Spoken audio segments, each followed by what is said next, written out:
Every time you are reading the NIV, the new NIV, TEV, NASB, CEV, ESV, or other modern English versions, modern Americanized English versions as well, you are reading from an altered and changed Old Testament, and the New Testament's alterations were done by Tischendorf, Westcott, Hort, and Tischendorf's student Nestle.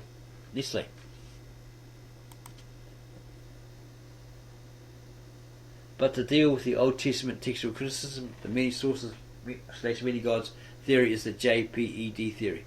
It is this theory which is used to attack authenticity of Genesis, the Pentateuch, and the Old Testament. It is also this theory which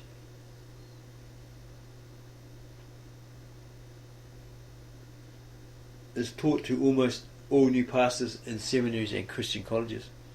The JPED theory is wrong, and it asserts its atheist position that the Pentateuch was not and could not be written by Moses. So when Jesus Christ was quoting the Old Testament and attributing them to Moses, either Jesus was deceived, in which case he is not God, or Jesus Christ was lying, in which case Jesus would be a sinner, and therefore not divine, and therefore not God.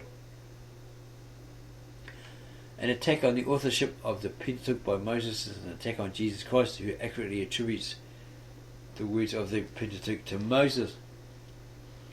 JPED are supposed to be 4 separate sources that had to be combined in order to make up the Old Testament. Its various suppositions are atheistic and anti-Christian, not to mention forensically impossible and archaeologically false. The JPED remains a theory because there has never been a shred of evidence to prove it. It is simply another way of attacking the Bible and the Old Testament. Much of the New Testament is simply the Old Testament re-quoted. Therefore, to demonstrate the falsehood of the Old Testament would also therefore demonstrate that the New Testament quotes and passages that depend on the Old Testament are false also. And if they are, then the New Testament and the Old Testament cannot be inspired. The JPED, or J/P/E/ or J-P-E-D theory alleges that the original Bible has never been found and that all copies we have are confused and unreliable. Well, there are the original ancient manuscripts, the Tab Ashret Lisan Atika Saprea, the language of God, the second scribal language of God, preserved, as well as the Galilean Aramaic New Testament translations, hidden and preserved from Emperor Constantine, remained intact, never translated into any other language. Hidden and preserved for 2,000 years by the Apostolic Church of the East. The JPED or JPED theory alleges that the original Bible has never been found and that all the copies we have are confused and unreliable. So says this JP claimant or whoever. This position, of course, allows those who uphold it to devote their entire careers not only to subverting the theology and impact of the Bible, but to the promotion of all sorts of schemes and theories about the possibilities that the biblical text could be just about anything else, except the Old Testament that we have today, and that has been accurately preserved. Many Christians in Europe have no idea that multitudes of books have been written that can answer the claims of textual criticism with historic and archaeological evidence, but the European system of intellectual censorship is so strong that materials that demonstrate the accuracy of the Bible are very seriously discouraged. Even in the discussions of Christianity, European professors confuse the topic of Christianity with the issues of Vatican power and the political impact of the popes. Most young college students have no idea that there are more than 500 million Christians around the world today who are simply Pentecostal or charismatic, and hundreds of millions more who are Protestant. One would imagine that these facts would be enough to cause the elites in Europe to stop pretending that Christianity has no impact. Actually, elites know that Christianity does have great power, and that is why many of them spend so much money to prevent its message from being carried forward. They are afraid of what the impact of this will be, to their corruption, decadence, debauchery and continuous lifestyle of doing harm to others through their manipulations of currencies, national borders and political power, but that is not the primary focus of this paper, or this particular book. It is the official state-sponsored Christianity that has no impact and no spiritual power. And there's a footnote below on that. That kind of state-sponsored Christianity will only get weaker and become extinguished until the time of the end and the resurgence of the temporal power of the Pope. The books of C. Larkin provide charts that at least are designed to ask many interested Christians about the end of the age.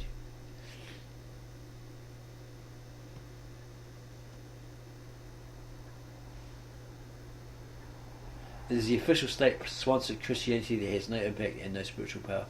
But Christianity that is based on a personal relationship with God has almost nothing in common with state-sponsored Christianity. One is dying, the other is personal and is genuine and gives life and inner spiritual power and strength and genuine personal connection to God. Textual critics hope you will not find out about personal Christianity. Its power is much too great and too encouraging. Despite the textual critics who have continued to attack the Bible, including Gerhard Kittel, the son of Rudolf Kittel, who also worked for the German Bible Society and the Third Reich himself during the World War II years in Germany, while Jews and Christians were being shoved into ovens or into concentration camps and then to that fate. Others came along to demonstrate that the Bible and its methods of transmission was eminently trustworthy. Gerhard Kittel was tried for war crimes at the end of World War II, but the German Bible Society simply pretended that all was fine, as they continued quite well in Germany during the years when millions and millions of innocents were being carted off to camps and ovens, while the anti-Protestant German Bible Society, nominally claiming to be Lutheran, even though they opposed Luther and the Reformation, said and did nothing, and has continued on their earlier path. They could allege that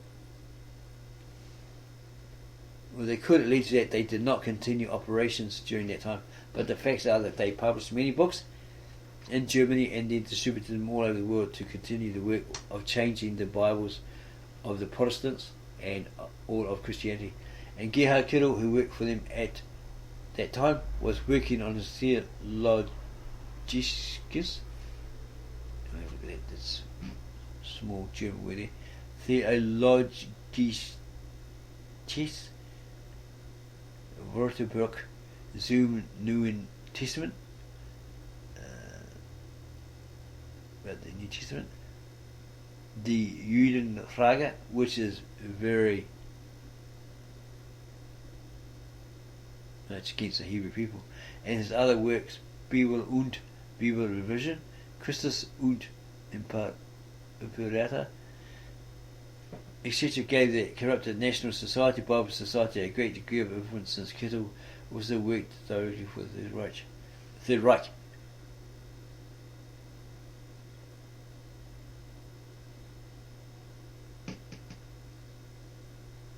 And there's a footnote indication there.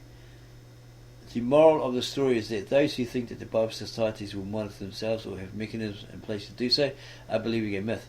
These Bible Societies, including those of today, almost all are anti-Reformation and oppose traditional historic standard evangelical Christianity, and want to see a new Christianity which follows a new Christ, a new theology, a new gender identity, a new system of hierarchy where men are disrespected, and a theology that asserts that man is a measure of all things, and as such a different Christ will come to show everyone how they also can become gods and become sinless, divine, and be perfected through their own acts of their will. They negate the sin nature in his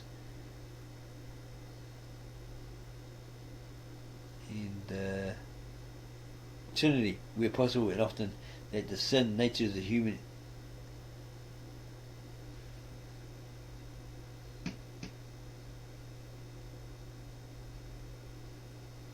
invention of wrong theologians May the force be with you.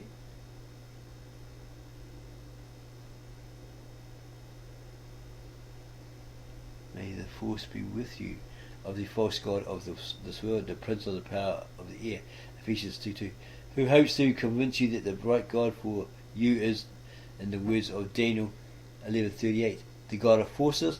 It is a substitution of God's, Christ's, theologies and Bible content.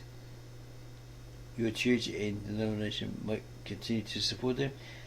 Then you become a participant in what you are now informed of. Who can live with that as an eternal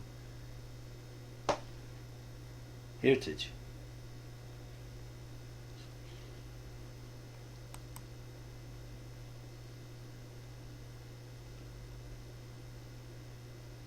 Textual critics are to theology what evolutionists are to science. They claim to have evidence which supports their attack on the Bible, but they are constantly proven to be wrong, so they simply keep changing tactics and hope that others will not notice. As textual critics understood that they would have more trouble attacking the Bible on historical basis and archaeological basis, they started attacking the text itself and replacing it with their text, which they asserted was superior.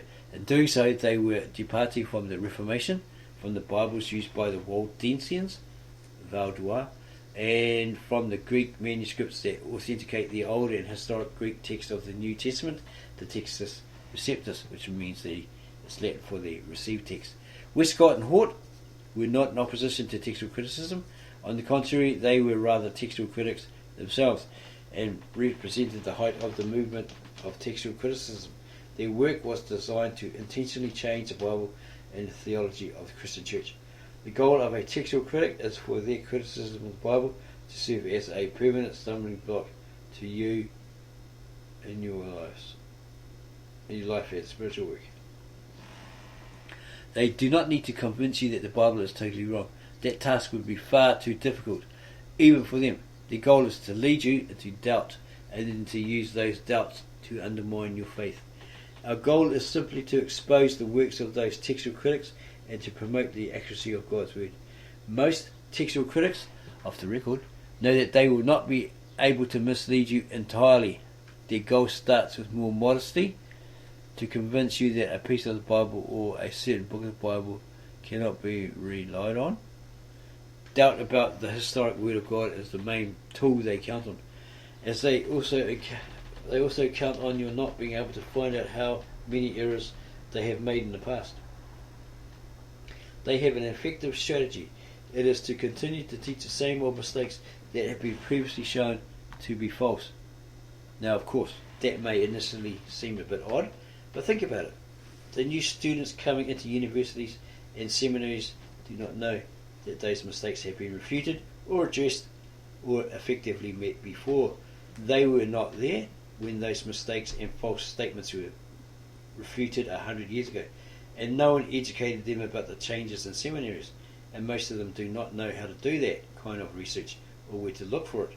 In this manner, textual critics continue to use many of the same and false and inaccurate arguments that they have used before.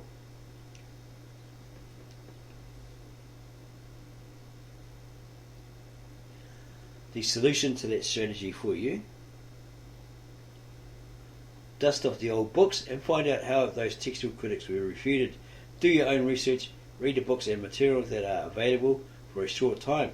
Too many people today are under the false impression that textual critics have made genuine progress through the decades, that they may have succeeded in demonstrating that part of the 66 books of the Bible are false or inaccurate. That is a myth. What is actually true is the exact opposite. The more time passes by and the more discoveries are made and tests are applied to the Bible, the more the Bible demonstrates itself to be unsurpassed in historical and archaeological accuracy. But the textual critics of today, and this movement still exists today, and goes with the help of the other movement of literary deconstructionism, political correctness, cannot help themselves. In the articles and books they cannot help but praise those Bible attackers who came before them for whom they have an almost holy reverence. And his footnote indication there. They know their time is short. To learn how to defend our faith is the answer. We begin by studying a small amount of information on the first textual critics, their approaches and their arguments. And that footnote indication states, this almost always takes the form of praise of Greek Schwach, who was the first textual critic, to try to cut out portions of the New Testament and substitute his own false Vaticanist readings. So what's that? Vatican-based Latin readings, Latinized readings. Then the adulation and worship moves to Westcott and Hort, who were Anglican apostates, but about whom more is said and documented later herein. And finally, Tischendorf, not only because he obtained the help of an Inquisition Pope in the obtaining of permission to find pro-Vaticanist manuscripts, but also because he is the one who rescued the rejected manuscripts from the Eastern Church, which had rejected them for good reason. Tischendorf renamed the rejected manuscript Codex Sinaiticus. Tischendorf was a follower of the paganized Lukeman, who also tried to undermine the historic New Testament, but they had a falling out. Tischendorf remained a textual critic with beautiful credentials of being a full professor in Germany. But has anyone ever seen any letters or documents where Tischendorf ever was seeking or claiming to believe in the context of the Bible or in knowing Jesus Christ as his actual and personal Lord and Saviour? Textual. Okay, seems like we're missing a page, or we skipped a page, but we don't think we did.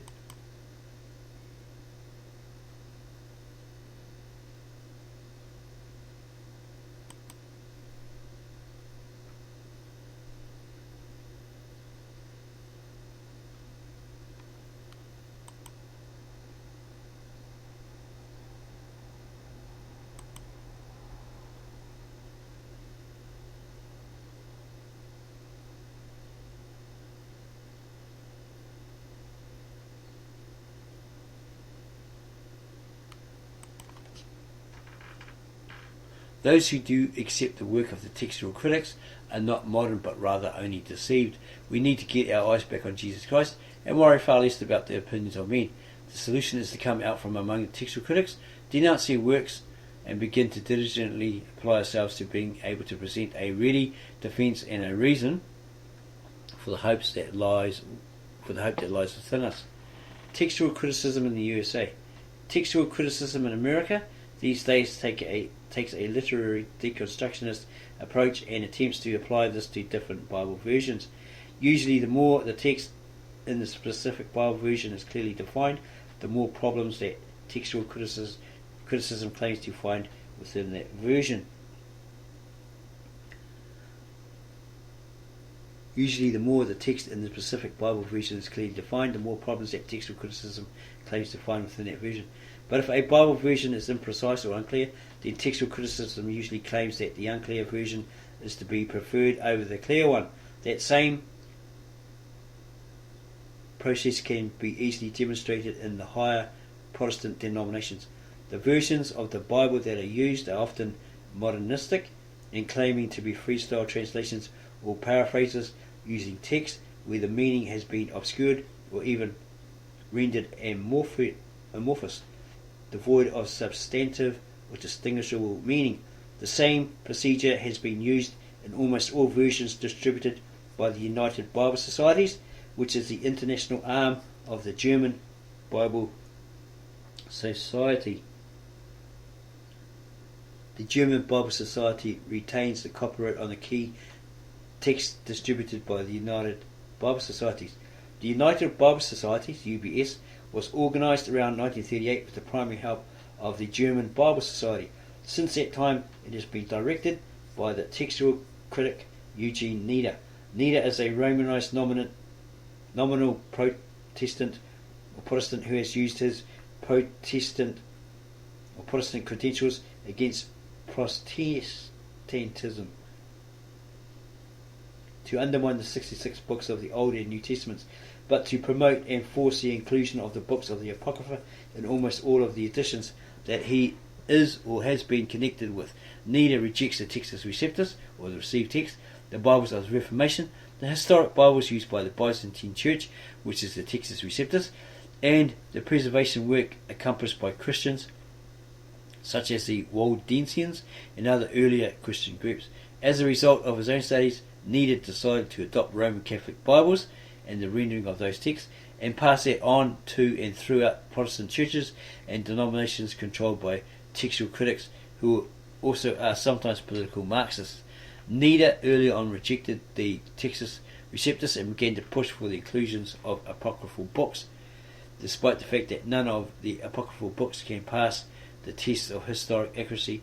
Nida is also a follower of Westcott and Hort and a collaborator with the work of the Nestle Aland. The Nestle Aland Greek text, which is a Roman Catholic textual critic edition, is largely the work of Eugene Nida. Translators who work with Nida organisations will answer for their own personal participation in the translations of false Greek texts into remote communities around the world, which has been the main focus of Wycliffe translators, who, despite accepting evangelical funds all the time, continue to promote not only anti-Reformation Greek texts but also apocryphal books. Those translators who have objected are on the record, but Nida dismissed their criticisms. Nida, for those who do not know, was a mentor to Cameron Townsend and was on the board of directors of Wycliffe Bible Translators for several years. Nida worked with Townsend for decades, usually behind the scenes. Biographies of Townsend also show Nida in picture alongside Townsend. And incidentally, have you ever found a statement where Wycliffe Bible Translators will state on the record that they only will use the historic Koine Greek text that was used by the church prior to the versions of Westcott and Hort? Those versions, where the Christians had genuine growth and strength for 2,000 years. Never, never, never.